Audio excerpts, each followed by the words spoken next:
1990's Teenage Mutant Ninja Turtles. If you were born between 1978 and 1995, you grew up watching this movie. You probably grew up watching this copy on VHS from FHE. And today I wanted to talk about this movie, specifically this VHS release. Let's get into it.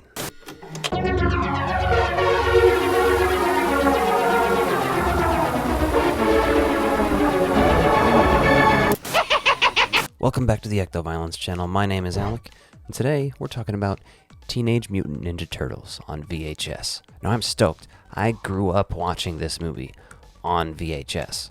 And you know, let's go ahead and just take it out of the sleeve and take a look at the tape itself real quick. Now, that is one of the most beautiful tape labels of all time. We didn't have very many of the slipcovers left over growing up. And before I could read, I would recognize which movies were which based on the labels. Ninja Turtles was always one of the really easy ones to do this with because they have pictures of the fucking Ninja Turtles on the tape itself.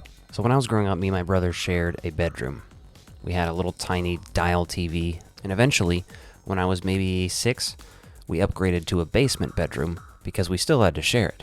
He's 6 years older than me, and basically we would stay up late at night away from my parents' bedroom and watch movies like Teenage Mutant Ninja Turtles, Batman '89, Ghostbusters. These are all the movies I grew up with that I don't ever remember even watching for the first time. They're ingrained, you know what I mean? Like, you don't remember meeting your brother or anything. That's how Ninja Turtles is. So let's get into it and throw this tape in. Now, I know what you're thinking, especially if you're someone who grew up watching this tape. What's he going to say about the Pizza Hut ad? I'm just going to say that it's magical. Honestly, it makes me want pizza. But then I come to a dilemma. If you're watching the original Ninja Turtles, do you get Pizza Hut or Domino's? Or do you go with a frozen pizza? I ask these options because Pizza Hut has a commercial before the movie. Domino's delivers Ninja Turtles pizza in the beginning of the movie. And later on, they eat a frozen pizza. Either or, whatever you gotta do. But pizza is definitely a must when you watch this movie. In fact, talking about it right now, I want pizza, and I'm upset that I have none. I bet if I play it right now, you'll sing along to it. My mind has been wondering, what could it be? They point to the sky and I look up above, and a baseball falls into my glove. I play right field. It's important you know. You gotta know how to catch. You gotta know how to throw. That's why I play in right field, way out where the dandelions grow. As a proud sponsor of Little League Baseball, Pizza Hut welcomes all the kids who make it great.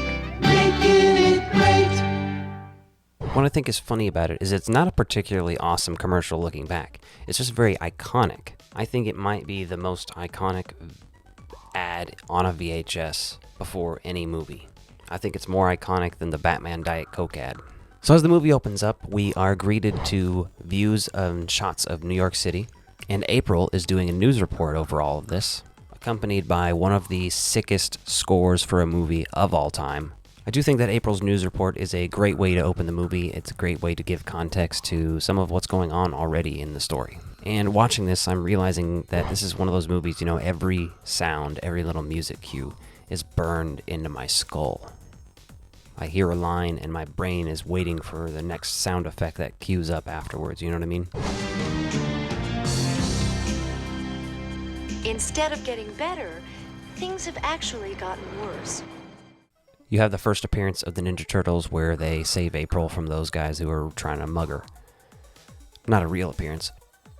Very cool though. This movie's just the way it builds up and eventually leads to the music and the actual reveal of the turtles and their costumes and everything. It makes me want to watch it again right now. This is such a comfort movie for me, and it might be for you as well, but it had been a few years since I watched this, and it holds up in such a great way that makes me feel warm. You know what I mean? The pizza delivery scene is always funny. Everybody always looks back and quotes Michelangelo's line about, "Pizza dude's got 30 seconds." And now it's even more common to do, "Wise man say, forgiveness is divine, but never pay full price for a late pizza." My biggest takeaway watching it this time around was that later on, they all realize, oh yeah, we're kind of growing up, you know? Like, this is a coming-of-age story, and it's obvious right here, because Donatello's trying to have a serious conversation with Michelangelo, and Michelangelo's just like, Yeah, but pizza. Hey, Mikey, did you ever think about what Splinter said tonight? I mean, about what it would be like. You know, not having him. Time's up.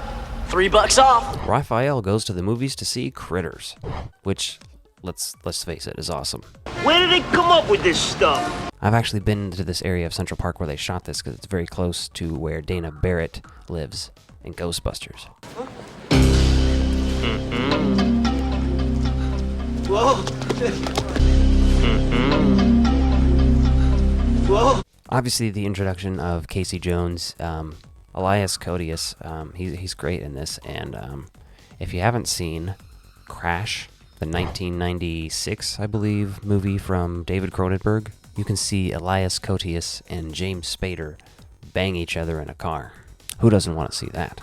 And maybe my favorite exclamation of any one single cuss word in a movie. Damn! I gotta say, Splinter is out here handing out life lessons that are better than any life lessons my father taught me. And he's a giant mutant rat. So the Foot Clan attempts to kidnap April, and Raphael saves her. And then I just love the Turtles' origin here. It's my favorite time to impersonate Splinter's voice. And 4 baby turtles. 4 baby turtles. They go to take her home. They have the excellent frozen pizza scene. Again, talking about it, I want some pizza. This is crap. I think I have pizza rolls. It's the closest thing I have. What kind of place is this? Splinter gets kidnapped while they're there. They go back and they end up having to hide out at her place. In a song that I often now listen to. It's on playlists currently. This is what we do. The cool and manipulative hangout for teenagers who are edgy and have troubled homes. Featuring Sam Rockwell and Regula or Menthol. Honestly, as a kid, this place looked entirely too cool. It looked almost like scary to hang out at, you know what I mean? In the best ways possible. Like these older kids, like when you're watching this when you're 6, you're like, man, if I was hanging out there, but these older kids would probably all be jerks to me. I don't have cool hair. I'm not smoking cigarettes, shit. Then we have the attack at April's when Raphael falls through the roof and everything. And I gotta say, this is a great balance of actual fighting and comedy. And the music blended with the sound effects and everything, and how it eventually takes a dark turn and the music gets serious. Honestly, it's like, this is what Ninja Turtles should be, is this movie. They end up going out to this abandoned house that April apparently owns. Raphael eventually wakes up. She does a bunch of these cool sketches and stuff. I actually think it'd be cool to have some of those like framed up somewhere, you know? Fancy bathroom artwork, you know? Then we have a training montage with some dope-ass music.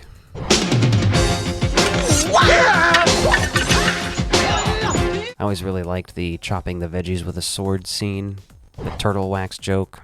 And let me just say, the whole meditation scene where Splinter comes through blue flames. Holy crap, has there ever been a cooler scene in a movie? Again, handing out life lessons. I could learn a lot from this mutant rat. And this is where the movie starts to climax. Okay, so they have to go back to their sewer home. That's where they find Casey, and it eventually leads to the rooftop climax. And there's no better way to end this movie than the lines that Splinter's speaking about as he's whooping Shredder's ass. Death comes for us all, Urokusaki. But something much worse comes for you. And we know now it doesn't kill him because of Ninja Turtles 2, but like Casey Jones was just like, yeah, I'm gonna murder this guy right now. I'm committing murder. Oops! And then the classic Turtle Power song. I know this is the movie that a lot of people have talked about, but I just had to get a video out there on this. So let's talk about the positives real quick again. There is the cast and characters, which is split in a couple different ways. There's people like Judith Hoag and Elias Koteas. And then there's the cast who are playing the actors most of the time and the stunt people. And then there's the voice actors that play the Turtles. All did a great job, let's be honest. The soundtrack of like all of that late 80s, early 90s hip-hop stuff. Perfect. The score, again, like this is a score that you don't necessarily think of being a super iconic, but when you look back and you're actually thinking about it, you're like, wow, that's impressive. And the practical effects, these turtle outfits, man, they never looked better than they did in this movie again. And they probably never will. Maybe I'm a pessimist. Let's talk about the negatives. There are none. And before I rate this movie, I do want to remind you that you can join as a channel member now, or head over to Patreon. It's the best way to support the channel and get new content and early content. And also check out my TeePublic in the description down below. Now, this is a movie for me that's going to get 5 out of 5 hearts. It's perfect. No notes. I love everything about it. There's nothing on any planet that I would change about this movie. Get yourself a copy of Ninja Turtles on VHS. And if you like this video, be sure to check out this one and hit that subscribe button. Thanks for watching.